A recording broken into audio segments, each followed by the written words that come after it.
Hello hi అండి, welcome to my channel. ఈ రోజు మన వీడియోలో స్వచ్ఛమైన జున్ను పాలతో జున్నుని టేస్టీగా పర్ఫెక్ట్ గా ఎలా చేయాలో ఈ వీడియోలో చూపిస్తున్నానండి. మరి ఆలస్యం చేయకుండా జున్ను ఎలా తయారు చేసుకోవాలో చూద్దాం రండి. ముందుగా వీడియోలోకి వెళ్లే ముందు మా ఛానల్ సబ్స్క్రైబ్ చేసుకొని అలానే కింద ఉన్న బెల్ ఐకాన్ క్లిక్ చేయండి. ఇప్పుడు ముందుగా ఒక గిన్నెలోకి ఒక గ్లాస్ జున్ను పాలు తీసుకోండి.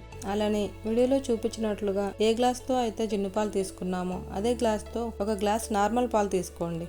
ఇప్పుడు ఇందులో ఒక కప్పు బెల్లం, ఒక కప్పు పంచదార, ఒక స్పూన్ మిరియాల పొడి, హాఫ్ స్పూన్ యాలకుల పొడి వేసుకొని బెల్లం పంచదార పాలల్లో బాగా కలిసే వరకు మిక్స్ చేసుకోండి. నేను ఇక్కడ రెండవ రోజు జున్ను పాలు తీసుకున్నానండి, అందుకే ఒక గ్లాస్ జున్ను పాలకి ఒక గ్లాస్ నార్మల్ పాలు తీసుకున్నానండి.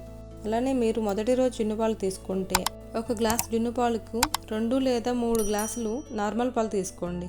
ఇప్పుడు స్టవ్ ఆన్ చేసుకొని మందంగా ఉండే ఒక గిన్నె పెట్టుకోండి. ఇందులో ఒక గ్లాసు నీళ్ళు వేసుకొని ఇలా ఒక స్టాండ్ పెట్టుకోండి. ఇందులో ముందుగా మిక్స్ చేసుకున్న జున్ను పాలు గిన్నెని పెట్టుకోండి.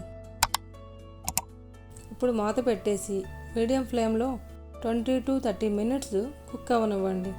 30 మినిట్స్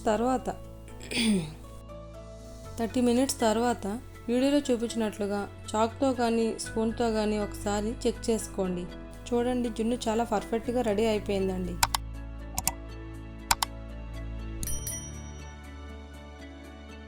ఇప్పుడు స్టవ్ ఆఫ్ చేసుకొని గిన్నెని పక్కకు తీసుకోండి. ఇప్పుడు పూర్తిగా చల్లార్చుకోండి.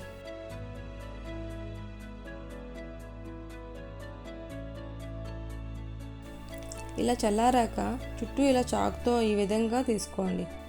మనం ఇలా పూర్తిగా చల్లారాక ఈ విధంగా తీసామంటే అప్పుడు జున్ను గిన్నె నుండి ఫ్రీగా సపరేట్ అవుతుందండి. ఇప్పుడు ఒక ప్లేట్ని రివర్స్లో పెట్టి ఈ విధంగా టర్న్ చేసుకోండి.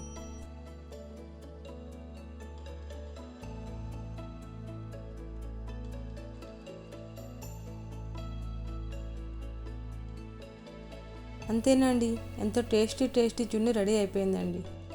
ఇలా నేను చెప్పే ఈ కొలతలతో మీరు కూడా ట్రై చేయండి. ఇంట్లో వాళ్ళందరూ చాలా ఇష్టంగా తింటారండి. మరి మీకు ఎలా కుదిరిందో కామెంట్లో తెలియజేయండి. అలానే మా ఛానల్ కొత్తగా చూసిన వాళ్ళు మరిన్ని వీడియోల కోసం మా ఛానల్ని సబ్స్క్రైబ్ చేసుకోండి. అలానే కింద ఉన్న బెల్ ఐకాన్ని క్లిక్ చేయండి. Thank you for watching.